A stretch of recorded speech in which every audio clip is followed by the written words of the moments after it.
Votre Mac de l'été sur BFM Lyon, c'est tous les jours. Aujourd'hui, on va aller à Francheville pour un atelier recyclage. On va fabriquer, vous allez le voir, des verres à partir de bouteilles recyclées. On ira ensuite à Villars-les-Dombes, au Parc des Oiseaux, pour passer une journée aux côtés d'un soigneur. Et oui, c'est possible et c'est une expérience assez fantastique. Mais d'abord, l'essentiel de l'info avec à la une le bras de fer qui se poursuit entre Gérald Darmanin et Grégory Doucet. Le maire de Lyon publie à son tour un courrier. Il répond à Gérald Darmanin, courrier dans lequel il dénonce la condescendance et les erreurs du ministre de l'Intérieur sur le dossier de la guillotière et de l'insécurité.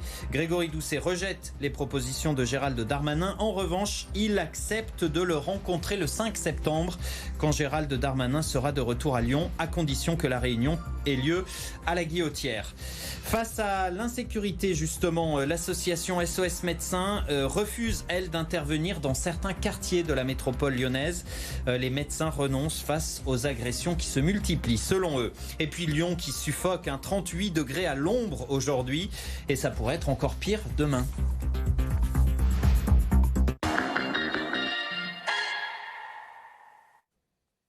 Si vous aimez les activités manuelles, eh bien suivez-nous, on vous emmène à Francheville dans un atelier où vous allez pouvoir fabriquer de vos 10 doigts des verres à partir de bouteilles recyclées, des bouteilles de vin notamment. On va leur donner une seconde vie aux verres. Pauline a testé pour nous.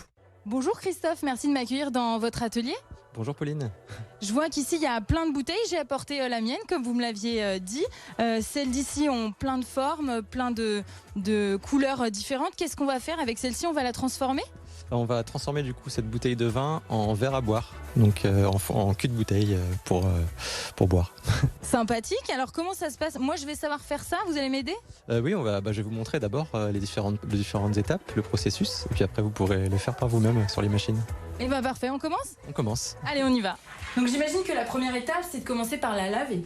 Oui, c'est ça. On peut faire la vaisselle, c'est un peu le travail ingrat, mais on est obligé de passer par là.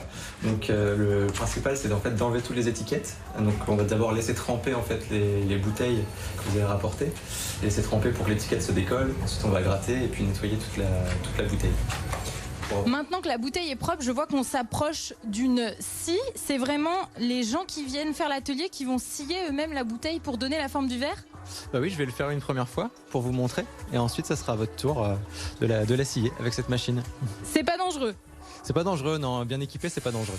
Ok, je vous regarde faire et puis j'essaye. Donc là, le matériel qu'on utilise, c'est une scie de chantier, donc utilisée généralement par les maçons, et qui là est équipée avec une lame circulaire, donc spéciale pour couper le verre, donc équipée de diamants, c'est ce qu'on appelle le diamant pour couper le verre. Et c'est toujours humidifié avec de l'eau pour pas que ça chauffe.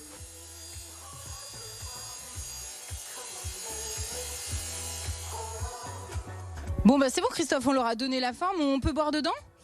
On a la forme, mais on ne peut pas encore boire dedans. Il y a encore quelques étapes parce que là, si on boit dedans, on se blesse. D'accord, alors qu'est-ce qu'on fait? Là, on va meuler en fait les bords. Ça s'appelle les chanfreins, donc l'intérieur et l'extérieur du verre. Donc là, on va utiliser une meuleuse pour meuler l'intérieur du verre. Donc elle est équipée d'un cône en diamant, donc comme la lame de scie tout à l'heure, qui va faire comme un abrasif en fait sur le matériau et éviter par la suite qu'on se coupe en buvant. Ah oui, là on voit vraiment que nos verres ont bien pris vie. Il reste une dernière étape Christophe. Oui, du coup là on a fait les chanfreins du verre et là on va vraiment polir le bord en fait pour vraiment que ce soit nickel et pouvoir boire dedans comme si c'était des vrais verres. Donc là on va allumer la platine, la faire tourner, ça sera toujours humidifié, donc c'est la dernière étape pour le polissage. Merci beaucoup Christophe de m'avoir accueilli. Nous avons donc fabriqué nos 2 verres. Alors j'aurais jamais pensé faire ça et je pensais pas que c'était si abordable quand même, parce qu'avec vos explications on y arrive très bien. Dans un atelier pour le grand public, on fabrique 6 verres, c'est ça? C'est ça, donc on fabrique 6 verres en 3 heures de temps. Donc moi je montre un peu tout le processus, les différentes étapes sur les machines, et ensuite c'est aux stagiaires de le faire, bien sûr accompagné et guidé par mes soins. C'est 90 € et je peux accueillir jusqu'à 2 personnes grand maximum.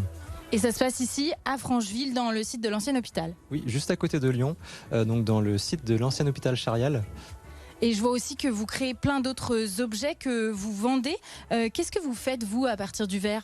Donc je travaille uniquement à partir de bouteilles recyclées et en fait donc je fais bien sûr des verres pour boire, des carafes, des planches pour l'apéro, des plats pour les tapas, les olives, les cacahuètes et des luminaires également. Donc c'est beaucoup axé autour de l'art de la table et de la décoration.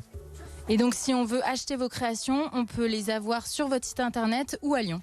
C'est ça. Donc sur le site internet, à Lyon, à la boutique de créateurs Les Arpenteuses sur les pentes de la Croix-Rousse, et également le dimanche au marché de la création quai Romain-Rolland.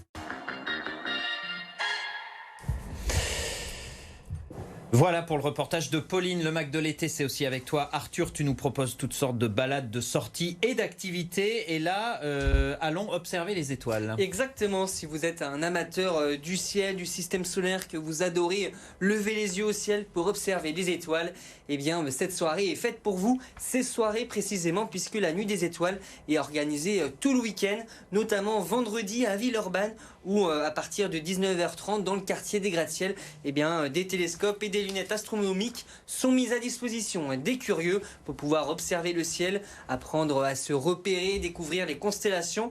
Et pour cela, il y aura des astrophysiciens qui seront là pour vous guider, répondre à toutes vos questions. Et puis même si vous êtes passionné, vous pouvez vous joindre au groupe avec votre propre matériel. Mais la Nuit des Étoiles, c'est partout dans la métropole, notamment à Saint-Gilles-Laval également, au fort de la Côte-Lorette. C'est vendredi soir à partir de 21h. Là encore, des animateurs seront présents pour vous faire découvrir le ciel étoilé. Et enfin, à Vaux-en-Velin, samedi soir, c'est au parc François Mitterrand que ça se passe. Rendez-vous à partir de 17h, mais bon, il faut attendre que le soleil se couche, donc plutôt vers 21h, 22h pour apercevoir les premières étoiles. Et tout ça est gratuit. Et tout ça est gratuit, évidemment, c'est ça qui est super sympa. Et des étoiles, on passe à la musique avec l'Opéra de Lyon qui nous emmène dans un parc. Oui, c'est ça, l'opéra, ce n'est pas seulement en intérieur, c'est aussi en extérieur, on peut assister à des spectacles en plein air. Et c'est donc ce qu'on vous propose jeudi soir dans le 3e arrondissement au Parc Sisley, un spectacle qui a lieu à 20h. C'est le spectacle Raconte-moi l'opéra, un spectacle qui est pour toutes les générations une bonne manière de découvrir l'opéra avec des compositeurs célèbres comme Mozart, Puccini, Wagner, Monteverdi. Léo, est-ce que ces noms te disent quelque chose ? Oui, bien sûr, j'ai tous les disques à la maison. Et justement, c'est l'occasion en fait de les découvrir. On a un peu un medley de tout ce qui se fait dans l'opéra. Plusieurs donc compositeurs. C'est fait pour tous les publics, les jeunes comme les plus grands. On l'a dit, donc c'est gratuit, c'est au Parc Sisley dans le 3e arrondissement. C'est ce jeudi à partir de 20h. C'est bien noté. Et puis comme c'est la canicule, tu nous proposes aussi une petite excursion fraîcheur dans l'Ain. Oui, c'est ça. Il fait chaud, même très chaud. On s'en est rendu compte encore aujourd'hui, Léo. Et donc l'occasion peut-être de découvrir l'espace aquatique de Trévoux. Les cascades de Trévoux, c'est donc dans l'Ain, c'est au bord de la Saône, pas très loin de Lyon, à peu près 1 heure de route environ.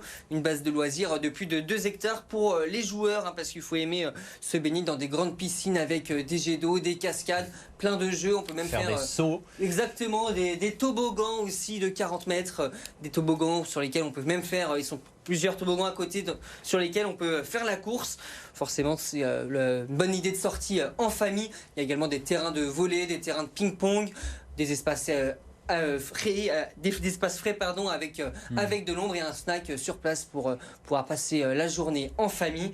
L'entrée coûte 11 €, c'est pour les plus de 16 ans, 6,50 € pour les enfants de 4 à 15 ans. Et la bonne nouvelle, c'est que c'est ouvert tous les jours de 10h à 19h. Merci Arthur pour toutes ces idées. Et puis dans votre Mac de l'été, avis aux amoureux des animaux, puisqu'on vous emmène aussi au Parc des Oiseaux, c'est à Villars-les-Dombes dans l'Ain, au Parc des Oiseaux où vous pouvez devenir soigneur le temps d'une journée. Victoria Garmier. Les manchots ont de la chance. Aujourd'hui, il y a 2 soigneurs pour les nourrir. Donc ça, c'est notre femelle. Antoine, dont c'est le métier, et Romane, étudiante en médecine. J'aime bien quand on va dans les cages et qu'on leur apporte à manger. Enfin, je trouve qu'ils ont l'air tout contents, donc c'est chouette. J'aime beaucoup tout ce qui est monde animalier parce que j'aimerais faire de la recherche. Ses proches lui ont offert cette demi-journée dans la peau d'un soigneur, une activité qui lui permet d'être au plus près des animaux et d'en apprendre plus sur ce métier bien particulier. La majorité des gens, ils pensent que le métier de soigneur, c'est tout beau, tout rose, ça va être de caresser les oiseaux, les animaux en général, alors que pas du tout. Il faut savoir que c'est environ 80% de nettoyage, d'entretien de volière, des choses où on n'aura pas trop de contact avec les animaux. Et ensuite, les 20% restants, ça va être du nourrissage, du temps passé à observer nos oiseaux pour voir si tout le monde va bien. Voilà, donc c'est très important de savoir que le métier de soigneur, c'est pas tout beau tout rose où on caresse les animaux la majeure partie de notre temps. Pour participer, il faut débourser 150 € et avoir au moins 16 ans, puis se laisser guider, sauf si on est déjà expérimenté. C'est une petite anecdote assez rigolote puisque moi ça fait 1 an que je suis soigneur au Parc des Oiseaux et j'avais un soigneur d'un jour qui est venu au Parc des Oiseaux et en fait c'était un éleveur d'oiseaux depuis plus de 20 ans. Donc en fait beaucoup plus expérimenté que moi, donc c'était vachement enrichissant comme échange avec cette personne-là, ouais, c'était très enrichissant. Le parc propose aussi une version junior de l'activité, accessible à partir de 8 ans.